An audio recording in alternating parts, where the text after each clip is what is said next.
ആളുകൾ ഇന്നത്തെ അതിഥികളായി സമ്മാനത്തെ സംബന്ധിക്കുന്ന ചാക്കോ ജോർജ് ആളുകൾ, ടോമി ജോർജ് ആളുകൾ എന്നിവരും രാത്രികാലം സമയത്ത് ആരാധനയ്ക്കായി മതിയാക്കപ്പെട്ട എല്ലാ ദൈവത്തിന്റെ മക്കളും ദാസന്മാർ യേശുക്രിസ്തുവിന്റെ നാമത്തിൽ സ്നേഹവന്ദനം ഒരിക്കൽ കൂടെ അറിയിക്കുന്നു. ദൈവത്തിന് സ്തോത്രം. ഗ്രാമീണ സമയം ദൈവത്തിനെ ലഭിച്ചുകൂടി ദൈവത്തെ മഹത്വപ്പെടുത്താൻ കർത്താവ് സഹായിച്ചു. വിരാത്മപകർച്ച അനുഭവിപ്പാൻ ദൈവമായ കർത്താവ് വന്നുകൂടപ്പെട്ട ദൈവജനത്തിന് സഹായിച്ചു പോകാൻ ദൈവത്തെ വായിച്ചു. രാത്രി നാം വായിച്ചതായ സങ്കീർത്തനത്തിലേക്ക് അധികം മുഖവര പറയാതെ നേരിട്ട് പ്രദർശിപ്പാനായിട്ട് ആഗ്രഹിക്കുകയാണ്. ദൈവത്തിന്റെ ആലയത്തിലേക്ക് പോകാം എന്ന് പറഞ്ഞപ്പോൾ ദാവീദിനുണ്ടായതായ സന്തോഷവും അതിനോടുള്ള പ്രതികരണങ്ങളുമാണ് വാസ്തവത്തിൽ ഈ സങ്കീർത്തന ധ്യാനം നമ്മെ ചിന്തിപ്പിക്കുന്നത്. അതിന്റെ ആദ്യ ഭാഗം വായിക്കുമ്പോൾ യഹോവയുടെ ആലയത്തിലേക്ക് നമുക്ക് പോകാം എന്നവർ എന്നോട് പറഞ്ഞപ്പോൾ ഞാൻ സന്തോഷിച്ചു. ദൈവനാമത്തിന് മഹത്വം. രണ്ടാം വാക്യം ഒന്ന് പറഞ്ഞ ശേഷം ആദ്യം തുടങ്ങാം. യെരൂശലേമേ, ഞങ്ങളുടെ കാലുകൾ നിന്റെ വാതിൽക്ക് കകത്ത് നിൽക്കുന്നു. വേദപുസ്തകത്തിലെ അതിപ്രധാനമായ ഒരു വിഷയമാണ് യെരൂശലേം. യെരൂശലേം അക്ഷരാർത്ഥത്തിലും ആത്മീക അർത്ഥത്തിലും വ്യാഖ്യാനിക്കാവുന്നതാണ്.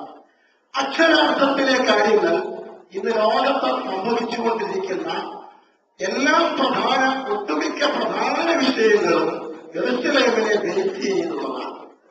ഇത് രാത്രി അതുകൊണ്ട് അക്ഷരീക യെരൂശലേമിലേക്കുള്ള പ്രാപഞ്ചിക ഭാഗത്തേക്ക് പോകുന്നില്ല. ഇതിനകത്ത് നാം ചിന്തിക്കുന്നത് ആത്മീക യെരൂശലേം. ആത്മീക യെരൂശലേം എന്ന് പറഞ്ഞാൽ യെരൂശലേം ആരാധനയുടെ കേന്ദ്രമാണ്. അവിടെയാണ് നാം തുടങ്ങേണ്ടത്. ഇത് ചിന്തിക്കാം. യഹോവയുടെ ആലയമുള്ള യെരൂശലേമിലേക്ക് പോകാം എന്ന് പറഞ്ഞപ്പോൾ ഞാൻ സന്തോഷിച്ചു. ഇവിടെ രണ്ട് കൂട്ടരെ ഒന്നാം വാക്യത്തിൽ നമുക്ക് കാണാം. ഒന്ന്, ആലയത്തിലേക്ക് പോകുവാൻ ക്ഷണിക്കുന്ന ഒരു കൂട്ടം. രണ്ട്, ആലയത്തിൽ പോകേണ്ടയാൾ. ഇങ്ങനെ രണ്ട് കാര്യം നമുക്ക് ഈ വാക്യത്തിൽ കാണാം. അവർ എന്നോട് പറഞ്ഞത് ഞാൻ എന്ത് ചെയ്തു? അത്യധികം സന്തോഷിച്ചു. ദൈവത്തിന് എന്താണ് യെരൂശലേമിനെ കുറിച്ചുള്ള പ്രത്യേകത? 137 സങ്കീർത്തനം കൊണ്ടെടുത്താണ് അതിന്റെ 6ാമത്തെ വാക്യം ആരെങ്കിലും ഒരാളെ വേഗത്തിൽ ഒന്ന് വായിക്കണം.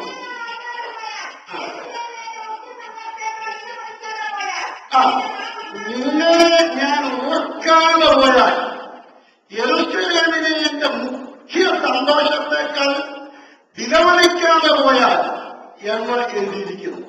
അപ്പോൾ ആത്മീയ അർത്ഥത്തിൽ ചിന്തിച്ചാൽ ആരാധനയാണ് ദൈവത്തിന്റെ പൈതലിന്റെ മുഖ്യമായ സന്തോഷം. ആരാധനയിൽ സന്തോഷിക്കുന്ന ദൈവത്തെ ഒന്ന് ശ്രദ്ധിച്ചാൽ നമുക്ക് എന്തെങ്കിലും ഒരു സന്തോഷം ഉണ്ടെങ്കിൽ അത് ആരാധനയിലുള്ള സന്തോഷം. ലോകമനുഷ്യന് പല സന്തോഷങ്ങളുമുണ്ട്. തിന്നുക, കുടിക്കുക, ആനന്ദിക്കുക എന്ന എപ്പിക്യൂറിയൻ സിദ്ധാന്തം അതനുസരിച്ച് ലോകത്തിൽ ആനന്ദിച്ച് തുള്ളിച്ചാടി നടക്കുന്ന ആളുകളുണ്ട്. ആ ഗ്രൂപ്പിൽ പെടുന്നവരെന്ന ദൈവമക്കൾക്ക് ഒരു പ്രത്യാശയുണ്ട്. ഇന്ന് രാവിലെ സമയം നാം കേട്ടതുപോലെ വലിയൊരു പ്രത്യാശത്തിന് അപ്പുറത്തേക്ക് നീളുന്ന ഒരു പ്രത്യാശ. ആ പ്രത്യാശയിൽ കിടക്കുന്നതുപോലെ ദൈവമക്കൾ സന്തോഷത്തോടെ ദൈവത്തെ ആരാധിക്കുന്നവരായിരിക്കണം.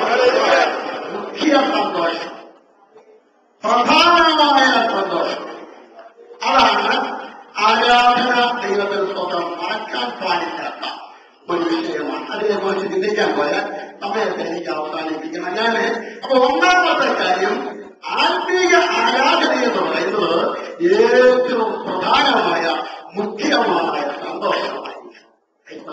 ദൈവത്തിന്റെ ആലയത്തിലേക്ക് പോകാമെന്ന് പറഞ്ഞപ്പോൾ എനിക്ക് ദേഷ്യം ഉണ്ടായിരുന്നല്ല. ദൈവത്തിന് സ്വന്തം ഒരു കൂട്ടായ്മയിലേക്ക് നമ്മളെ വിളിക്കുമ്പോൾ, ഒരു കൂട്ടായ്മയുടെ അവസരം കൂടെ ലഭിക്കുന്നു എന്ന് പറയുമ്പോൾ മുഖ്യമായ സന്തോഷം നമ്മുടെ ഉള്ളത്തിൽ നിറയണം. ദൈവത്തിന് സ്വന്തം അത് ദൈവകൃപ കർത്താവ് നമുക്ക് തരട്ടെ. ഇനി അടുത്ത രണ്ടാമത്തെ വാക്യം അടുത്ത ഭാഗവും വായിച്ചാണ്. തിരുവഴുത്തിൽ കാലുകൾ എന്ന കാര്യത്തെ ചിന്തിക്കുമ്പോൾ പെട്ടെന്ന് നമ്മുടെ മുമ്പിൽ ഓടി അവന്റെ കാലുകളെ മാൻകാള കാലുകൾക്ക് തുല്യമാക്കി. അതെല്ലാവർക്കും ഇഷ്ടമാണ്.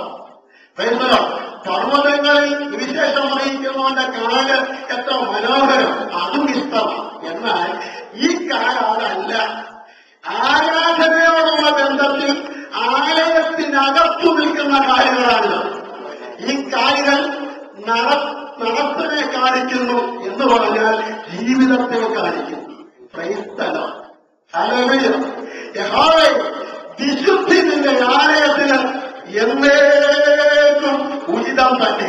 ക്രൈസ്തവം ദേവാലയത്തിൽ ദൈവത്തെ ആരാധിക്കാനോ എനിക്ക് ദൈവമൊക്കെ ഓർക്കണം.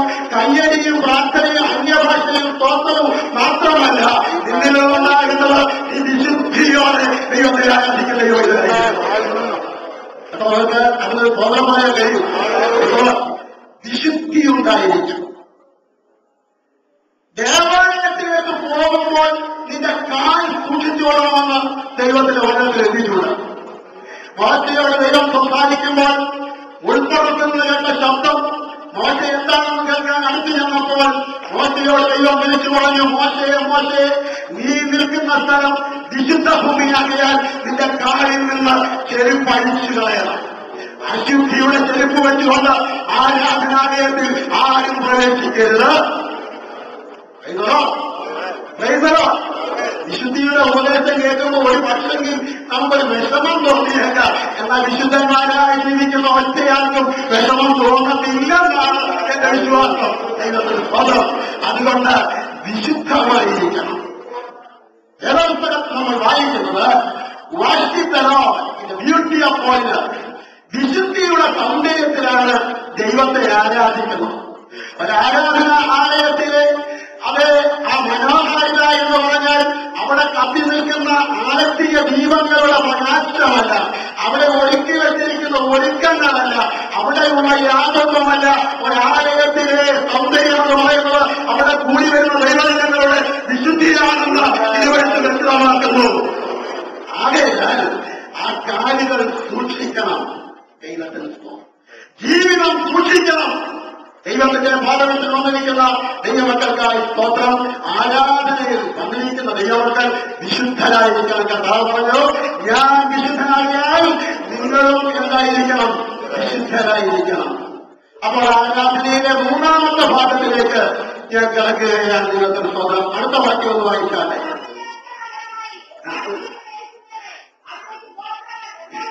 തമ്മിൽ ഇണക്കിയ നഗരമാണ് ആരാധനയ്ക്ക് വരുന്ന ദൈവത്തിന്റെ മക്കളുടെ ഹൃദയം. തമ്മിൽ ഇണങ്ങിയിരിക്കണം എന്ന് പറഞ്ഞാൽ ഐക്യതയുണ്ടായിരിക്കണം ദൈവത്തിന്റെ മക്കൾക്ക്. ഐക്യമായി ഇരിക്കുമ്പോൾ പലതും സംഭവിക്കുമെന്ന് നമ്മൾ വായിക്കുകയും പാടുകയുമൊക്കെ ചെയ്യുന്നുണ്ടെങ്കിലും തികഞ്ഞ ഐക്യതയാണ് ആരാധനയിൽ ആവശ്യം.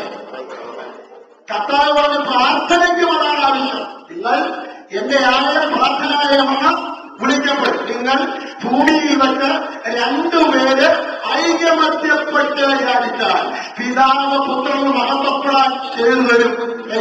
അങ്ങനെ പ്രാപിച്ചിട്ടുള്ള ദൈവമക്കൾക്കായി ദൈവത്തെ തുണിക്കുന്നത്. നമുക്ക് ഐക്യതയാണ് ആവശ്യം. ഐക്യമായി നിന്ന് ആരാധിക്കുമ്പോൾ ആ ആരാധനയിലാണ് അതേ വിടുതലുകൾ ഉണ്ടാകുന്നത്. ആ ആരാധനയിലാണ് പ്രാർത്ഥനയുടെ മറുപടികൾ ഉണ്ടാകുന്നത്. ആകയാൽ ഇന്നത്തെ പകൽക്കാലം ദൈവത്തിലേക്ക് കടന്നു വന്നിരിക്കുന്ന ദൈവത്തെ ഓർക്കണം. ആരാധിക്കാൻ വന്നിരിക്കുമ്പോൾ ഐക്യത പ്രധാനമാണ്. 34 സങ്കീർത്തനത്തിന്റെ 3-ാം വാക്യത്തിൽ എഴുതിയിരിക്കുന്നു, എന്നോട് ചേർന്ന് യഹോവയെ മഹിമപ്പെടുത്തിയിരിക്കും. അല്പഭാഗം നമുക്ക് ഒന്ന് ചേർന്ന് പറയാം. ഒന്നിച്ചിരിക്കണമെന്ന് അറിയട്ടെ. ഒന്ന് ചേർന്ന് പോലെ നാം ഒന്നിച്ച് അവന്റെ നാമത്തെ ഉയർത്തുക. കൈകണ്ടി കൊണ്ടുകൂടെ പറയാം, നാം ഒന്നിച്ച് അവന്റെ നാമത്തെ ഉയർത്തുക. ഒരാൾ പ്രാർത്ഥിക്കുമ്പോൾ അയാൾ ഒറ്റപ്പെട്ടു പോകരുത്. ഒരാൾ ദൈവത്തിന്റെ സ്ഥലത്ത് ജാഗരിക്കുമ്പോൾ അദ്ദേഹം ഒറ്റപ്പെട്ടു പോകരുത്. ഒരാൾ ശുശ്രൂഷിക്കുമ്പോൾ ആ ദൈവരാജ്യം ഒറ്റപ്പെട്ടു പോകരുത്. ഒരാളെ കുട്ടമാളികൾ ആരാധിക്കുമ്പോൾ അവർ ഒറ്റപ്പെട്ടു പോകരുത്. എല്ലാം ഒന്നിച്ചായിരിക്കാൻ ദൈവമൊക്കെ ദിവസങ്ങളെ ആഗ്രഹിക്കുന്നത്. ആ സന്തോഷം നമ്മുടെ മധ്യേ പ്രകടമാകുന്നതാണ്. അവിടെ മാത്രമേ ദൈവമതിലുകൾ വീഴുകയുള്ളൂ. അവിടെ മാത്രമേ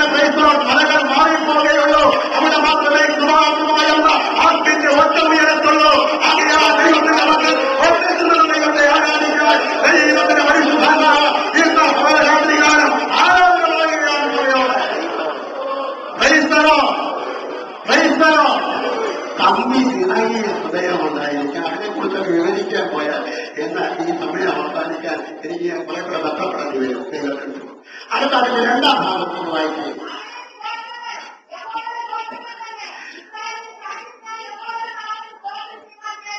എന്തിനാ ആരാധനാലയത്തിൽ വരുന്നത്? ആരാധനയ്ക്ക് വരുന്നത് എന്തിനാ? ജാതികളിൽ നിന്നും വംശങ്ങളിൽ നിന്നും ഗോത്രങ്ങളിൽ നിന്നും കുഞ്ഞാട് രക്തം കൊണ്ട് വിലയ്ക്ക് വാങ്ങപ്പെട്ട ദൈവത്തിന്റെ വാദ്യരാജന്മാരാണ് ഇതിനകം ഇരിക്കുന്നത്. നമുക്ക് ഈ ഭാഗ്യം ദൈവം തന്നതുകൊണ്ട് എപ്പോഴും ദൈവത്തെ സ്തുതിച്ചോണം. നമ്മളെക്കാൾ ബുദ്ധിമാന്മാരും അഭിമാനിക്കുന്നതും വിദ്യാസമ്പന്നർ, കഴിവുള്ളവർ, ധനവാന്മാർ ഒക്കെ ദൈവം വിജക്തി ചെയ്തിട്ടിരിക്കുമ്പോൾ നമ്മളെ ദൈവം അംഗീകരിച്ചതിനായി ദൈവത്തിന് ഒരു സ്വാതന്ത്ര്യമുണ്ട്. അവരെ ഭൂമിയിലെ വിശുദ്ധന്മാരോ അവരിലേക്ക് പ്രസാദമുള്ള ശ്രേഷ്ഠന്മാർ. നമ്മുടെ പേര് വിശുദ്ധന്മാരെ മാറ്റിയതിനായി ഞാൻ ദൈവത്തെ സ്തുതിക്കുന്നു. നമ്മൾ പരിശുദ്ധന്മാരല്ല. ആരും തെറ്റിദ്ധരിക്കരുത്. കുഞ്ഞാവാന്റെ കൊണ്ട് വിലയ്ക്ക് വാങ്ങിയതുകൊണ്ട് നമ്മൾ വിശുദ്ധന്മാരായി തോന്നിരിക്കുകയാണ്. ആ വിശുദ്ധന്മാരെ കുറിച്ചാണ് പറഞ്ഞിരിക്കുന്നത്. എന്തിനാ ഈ ആലയത്തിൽ വരുന്നത്? അവർ സാക്ഷ്യത്തിനായിട്ടാണ് വരുന്നത്. സാക്ഷ്യം നിർബന്ധിച്ച് പറയാനുള്ള ഒന്നല്ല, പൊതുജീവിതത്തിനുള്ളതല്ല. സാക്ഷ്യം പറയുന്നത് എല്ലാ ദൈവങ്ങളും വേണം. ഇതിവിടെ സാക്ഷ്യം എല്ലാവരും പറയാൻ പോയാൽ സമായം തീരത്തില്ല ദൈവങ്ങൾ. എങ്കിലും നമുക്ക് തീഷ്ണത വേണം, സാക്ഷ്യം പറയണമെന്ന് ഒരാഗ്രഹം. ഒന്ന് സാക്ഷ്യം, സാക്ഷ്യത്തെ പലതരത്തിൽ വ്യാഖ്യാനിക്കാം. അതാണ് ഇരിക്കട്ടെ. രണ്ടാം ഭാഗം ഒന്ന് നോക്കിയിട്ട് സാക്ഷ്യത്തിനും പിന്നെന്തിനാ ആ കാര്യം ഇപ്പോഴും പോയി കുറവാണ്. യഹോവയുടെ നാമത്തിന് എന്താ ചെയ്യാനാ? എല്ലാം ഉണ്ട്, വേണ്ടതില്ലെന്ന് പറഞ്ഞതുപോലെ എല്ലാം ഉണ്ട്. ദൈവങ്ങളെ ഈ സ്തോത്രം ഒന്ന് പറഞ്ഞേ മതിയാവും. സ്തോത്രത്തിന്റെ കൂട്ടത്തെ ഒരർത്ഥത്തിൽ ആരാധന എന്ന് പറയുന്നത്. ഇതിനകത്ത് എത്ര ദൈവമക്കളുണ്ടെങ്കിലും അവൻ ശബ്ദമുയർത്തി ദൈവത്തെ ഒന്ന് കുതിച്ചാട്ട. ദാവീദ് രാജാവ് പണിനൂലെങ്കിൽ എടുത്ത് നൃത്തം ചെയ്ത് ദൈവത്തെ ആരാധിച്ചു. രാജാവെന്ന പദവി ഓർത്തില്ല, പ്രജകൾ തന്നെക്കാൾ താണവരാണെന്ന് ഓർത്തില്ല, തന്നെ ആരെങ്കിലും കളിയാക്കുമെന്ന് ഓർത്തില്ല. എല്ലാ സ്ഥാനമാനങ്ങളും വംശവഴിയൊക്കെ ദൂരവെ എറിഞ്ഞിട്ട് ദൈവത്തെ ആരാധിക്കുവാൻ ദൈവദാസൻ പന്നിയൂലെങ്കിൽ എടുത്ത് നൃത്തം ചെയ്ത് ആരാധിച്ചെന്നാണ് എഴുതിയിരിക്കുന്നത്. സ്തോത്രം, സ്തോത്രം, സ്തോത്രം, സ്തോത്രം. ദൈവത്തെ നമുക്ക് ഒരുമിച്ച് ഒന്നുകൊണ്ട് സ്തോത്രം പറയാം. എന്നാലും ഞാൻ സ്തോത്രം പറയത്തില്ലെന്ന് പറയുന്ന ആളുകളുണ്ട്. ആരാധന എന്ന് പറഞ്ഞാൽ വൈക്കോട്ട് ബിസിനസ്സല്ല, ശരീരം വിയർക്കുന്ന ഏർപ്പാടാണ്. അതിനെ പുസ്തകത്തിൽ തെളിയിക്കാം. ഞാനൊക്കെ കുരിവാടുമ്പോൾ ഈ ജീവിതത്തെ എന്റെ പ്രാണനും പിന്നെ എന്റെ ശരീരവും എന്ത് ചെയ്യുന്നു? ഘോഷിച്ച് ആനന്ദിക്കുന്നു. ദൈവത്തിന്റെ സ്തോത്രം. ഹല്ലേലൂയ. ശരീരം കൊണ്ട് യഹോവയെ മഹത്വപ്പെടുത്താനുള്ളതാണ്. ശരീരം ഇങ്ങനെ അലങ്കരിച്ച് നടത്താനുള്ളതല്ല. ദൈവത്തെ നടന്നു നല്ല കാര്യമാണ്. എന്നാൽ ആരാധനയിൽ ആലയത്തിൽ വരുമ്പോൾ ദൈവത്തെ ആരാധിക്കണം, കൈയടിക്കണം, പാട്ട് പാടണം, പറയണം, പാത്രപ്പണം കേൾപ്പിക്കണം. ദൈവമക്കൾ ആരാധനയിൽ അങ്ങനെ നഷ്ടപ്പെട്ടവരായി തീർന്നേമതിയാവും. ആദ്യം മുതൽ ഒന്ന് ചിന്തിച്ച് ദൈവത്തിന് സ്തോത്രം ചെയ്യുന്നു. എന്തൊക്കെയാണ് നമുക്ക് നടക്കേണ്ടത്? ആരാധനാലയത്തിൽ വരുമ്പോൾ സന്തോഷമുണ്ടായിരിക്കണം. ആരാധനാലയത്തിൽ ദൈവമക്കൾക്ക് വിശുദ്ധി ഉണ്ടായിരിക്കണം. ആരാധനാലയത്തിൽ വരുന്നതായ ആ ദൈവത്തിന്റെ മക്കൾ ദൈവത്തിന് സ്തോത്രം ചെയ്യുന്നു. മൂന്നാമതായി നാം ചിന്തിച്ചത് അത് ഐക്യമത്യമുള്ളവരായിരിക്കണം. നാലാമതായി സ്തോത്രത്തിനും സാക്ഷ്യത്തിനുമായി അവർ ആലയത്തിലേക്ക് കയറി വരണം. അങ്ങനെ ഇക്കാര്യങ്ങളൊക്കെ നടന്നാൽ രണ്ട് കാര്യങ്ങളുമായി മടങ്ങിപ്പോകാം. അവസാനത്തെ വാക്യങ്ങളും ഒന്ന് വായിച്ച് പ്രവർത്തിക്കാനാണ്. അതിന് മുമ്പത്തെ ഭാഗങ്ങളെ വായിച്ചാൽ ന്യായാസനങ്ങളെ കുറിച്ച് പറയാൻ സമയമില്ല. അതിപ്പോൾ എനിക്ക് നിലവായിക്കാം. ദൈവത്തിന്റെ മൈതലെ നിന്റെ ജീവിതത്തിൽ ഈ ദൈവത്തെ ആരാധിക്കാനായി കടന്നു വന്നാൽ, ആരാധനാലയത്തിൽ കടന്നു വന്നപ്പോൾ ഒരു സമാധാനവും ഇല്ലാതായിട്ടായിരിക്കും ഇവിടെ കടന്നു വന്നത്. സന്തോഷമില്ലായിരിക്കാം, പക്ഷേ ഈ കടന്നു പോകുമ്പോൾ സമാധാനം തന്ന ഐശ്വര്യമായി നിന്നെ ആശ്വസിപ്പിച്ച് ദൈവം വിടത്തൊള്ളൂ. അത് വേണമെന്ന് എത്ര പേർക്ക് ആഗ്രഹമുണ്ട്. എനിക്ക് സമാധാനം വേണം, പക്ഷെ ഞാൻ ദൈവത്തെ ആരാധിക്കത്തില്ല. എനിക്ക് സമാധാനം വേണം, പക്ഷെ ഞാൻ ദൈവത്തിൽ സന്തോഷിക്കത്തില്ല. എനിക്ക് സമാധാനം വേണം, പക്ഷെ ഐക്യതയോടെ ജീവിക്കത്തില്ല. അല്ല, ഐക്യതയോടെ ജീവിക്കണം, ദൈവാരാധിക്കണം, സന്തോഷത്തോടെ ആരാധിക്കണം, വിശുദ്ധിയോടെ ജീവിക്കണം. അങ്ങനെയെങ്കിൽ സമാധാനം തന്ന ഐശ്വര്യമായി നിന്നുപോയി ദേവാലയത്തിൽ ആരാധിക്കാൻ വന്നിട്ട് സമാധാനം പ്രാപിച്ച് മടങ്ങിപ്പോയ സാക്ഷികളുണ്ടെങ്കിൽ അവർ കൈകൾ ഉയർത്തി ഉറക്കെ വരും.